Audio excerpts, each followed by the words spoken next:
নমস্কাৰ বন্ধু বান্ধৱীসকল, অন্য এটা ব্লগলৈ আপোনালোকক স্বাগতম জনাইছোঁ। আজি তাকে এটা ভাল খবৰ দিবলৈ ওলাইছোঁ।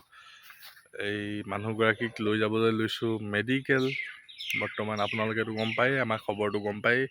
তাকে এতিয়া চব ৰেডি হৈ আছে, অলপ পিছতে আমি যাম। তাকে বোলো ভিডিঅ' এটা বনাই দিওঁ, আপোনালোককো জনাই দিওঁ। তাকে আৰু যাবলৈ লৈছোঁ, যাম আৰু লাহে লাহে। তাৰপিছত বাকীখিনি আপোনালোকক দেখাই থাকিম। বাকী মাহঁত আছে, সকলো আছে, নবৌ মাহঁত আছে, সকলোখিনি আছে। আমাৰ আৰু মানুহজনী অকণমান গাটো বেয়া লাগিছে, তাকে বোলো অকণমান লৈ মেলি যাওঁ হস্পিটেললৈ বুলি। বাকী বহুত ভাল লাগিছে, ভাল অনুভৱ হৈছে। বাপেকি হ'বলৈ লৈছোঁ। দেউতাক খোৱা সুখকণ দেউতাকখিনিয়ে বুজি পায় আচলতে। সেইকাৰণে বাকী গৈ থাকোঁ। এইফালে ৰাতিপুৱাই সোনকালে আহি পালেহি, সোনকালে আহি পাই পেলাই এতিয়া শুই আছে। মানে আমি যাবলৈ ৰেডি, চব গাড়ীত আপোনাৰ পেকিং চেকিং কৰি চব ৰেডি হৈ আছোঁ। বস্তু চব ভৰাই থৈছোঁ। এতিয়া চব ভৰাই থোৱা আছে ৰেডি, চব পেক চেক কৰি এতিয়া যাব লাগে। ব'লকচোন মানুহজনীয়ে ভিতৰত কি কৰিছে চাওঁগৈ।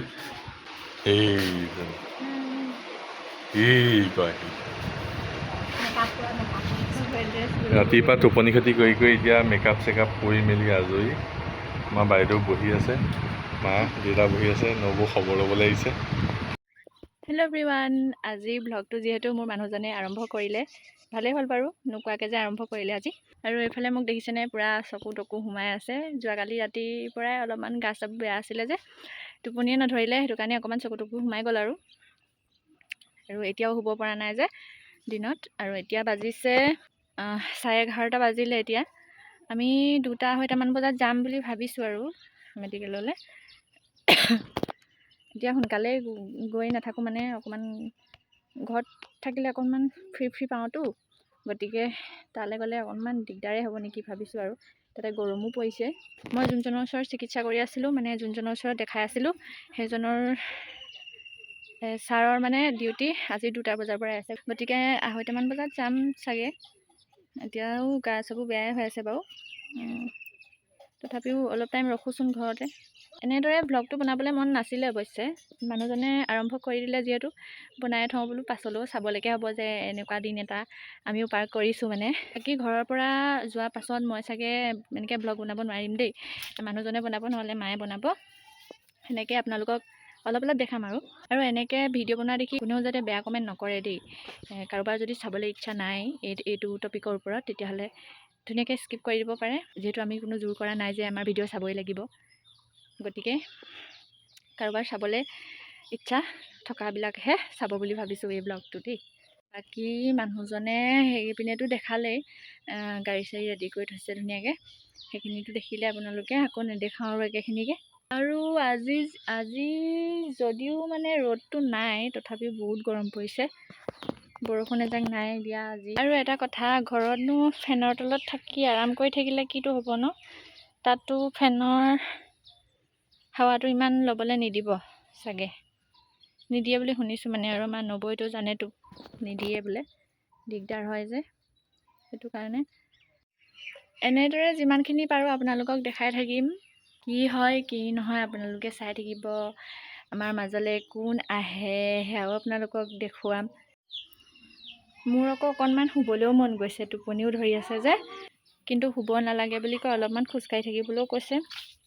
বেছিকৈ বহি থাকিলেও এইটো সময়ত বেয়া, মানে উপায় নাইকিয়া নিচিনা হৈছে আৰু বাকী মোৰ গাটো ঠিকেই আছিলে দেই, ধুনীয়াকৈ আছিলোঁ। কিন্তু মাজতে মোৰ এতিয়া এইকেইদিনতে 3 দিন মোৰ জ্বৰ হ'ল। জ্বৰত মানে একদম পৰি গ'লোঁ। তাৰপৰা তেনেকৈ মানে মানুহজনী অকণমান দুৰ্বল হৈ গ'লোঁ। আজি আৰু যোৱা ৰাতিৰ পৰা মানে গাটো বেয়া লাগি আছে। এতিয়ালৈকে যোৱাই নাই, যাম। দুৰ্বল হৈ যোৱাৰ পাছত ডক্তৰকো দেখালোঁ। তাৰপিছত কিবাকিবি দৰৱ অলপমান দিলে বাৰু। বিশেষকৈ কাহটো মোৰ হৈ গ'ল, কাহটোৰ কাৰণেও দৰৱ দিলে খালোঁ। তথাপিও কাহটো আহিয়ে আছে বাৰু, ভাল হোৱাই নাই ভালকৈ। মোক মানে ডক্তৰে ডেট দিছিলে 10ৰ পৰা 14 জুলাই। আজিহে কৈছোঁ দেই, কিছুমানে বাৰু প্ৰাইভেটকৈ মেছেজত সোধে, তেনেকৈহে কৈছিলোঁ। সোধে বাবে এনেকৈ মানে ডেটটোৰ কথা ইমান ভালকৈ কোৱা নাছিলোঁ। 10ৰ পৰা 14 জুলাই দিছিলে।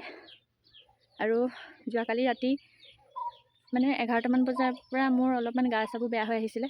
10 তাৰিখে পৰিছে আৰু 12টা বজালৈকে। আজি 10 তাৰিখ, 10 তাৰিখে মানে যাম বুলি ভাবিছোঁ আৰু এতিয়া। আৰু এটা কথা, মই কমেডি ভিডিঅ' বনাই থাকোঁ মাৰ লগত, মানুহজনৰ লগত, মোৰ নবৌৰ লগত, মানে ঘৰৰ সদস্যখিনি মিলি আমি কমেডিহে বনাই আছিলোঁ। এতিয়া এইবিলাক ব্লগ দিওঁতে মানে কথাবিলাক অকণমান বেলেগকৈ ক'ব লাগেতো, ইমানো আৰু উৎপতকৈ কৰি থাকিবও নোৱাৰোঁ। আৰু নিজকে মানে বহুত গহীন গহীন লাগিছে। আজিতো আৰু বেছি গহীন লাগিছে মোক। এনেকৈ গহীনকৈ থাকিবলৈ মন নাযায়, কিন্তু বাধ্য হৈছোঁ এনেকৈ গহীনকৈ থাকিবলৈ এতিয়া। সেয়াই আৰু আপোনালোকক ক'লোঁ মনৰ কথাবোৰ। তেতিয়াহ'লে এই ব্লগটো একদম যোৱাৰ সময়তহে আপোনালোকক দেখাম।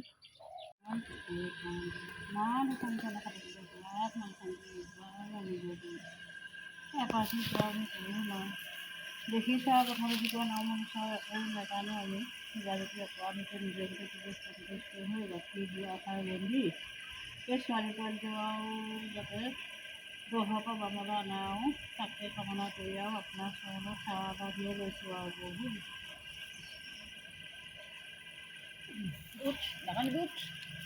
ভাল হ'ব শুন যা, ভাল হ'ব নাখালিবি ভাল হ'ব। গোটেইকেইজনী মা আছে যা যা মই জনাই শুনে দিছোঁ যা, গোটেইকেইজনী মা আছে নহয় যা। তই ভাল হ'ব ভাল হ'ব ভাল হ'ব ব'ল নাকান্দিবি কান্দিলে আছে, দেবা আছে, মা গোটেইকেইজনী মা আছে যা, নাকান্দিবি। ভগৱানে ভাল কৰিব যা, ধৈৰ্য ৰাখিবি, ভগৱানে ভাল কৰিব। যাব দেই। যোৱা কান্দি নাযাবা, ভাল কান্দি নাযাবি তই মনটো বেয়া পাই যাব।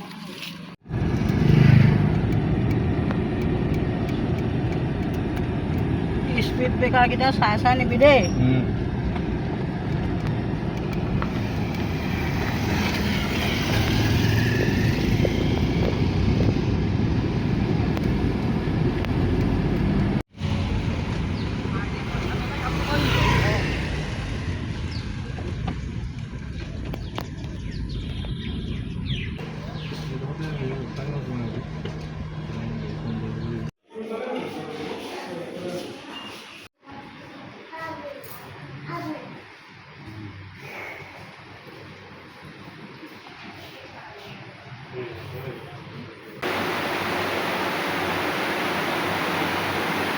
নহ'লে বেমাৰ দিনে বহি আছে।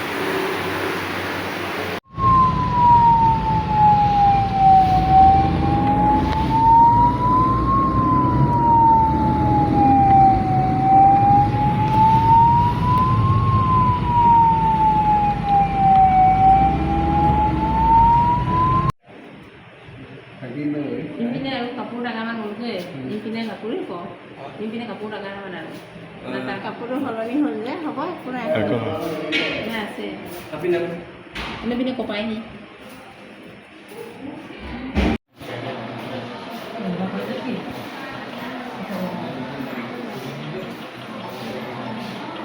ইয়াত আহিছেনে আমাৰ ডাং কাটিত খবৰ ল'বলৈ আহিছে দেই গাইজ, পোৱালি চাবলৈ আহিছে আমাৰ। এইফালে মা কৰি আছে দেই।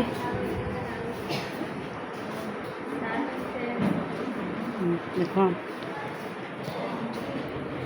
আমালৈ চাহ লৈ আছে মানে এই বাইদেউ বা এগৰাকীয়ে চাহ খাবলৈ লৈ আছে এয়া। তাৰপিছত এইফালে আকৌ সৰুকৈ মানে এটা গিফ্ট আনিছে। এয়া বাপেকলৈহে আনিছোঁ আকৌ। অঁ এয়া বাপেকলৈ দিছে।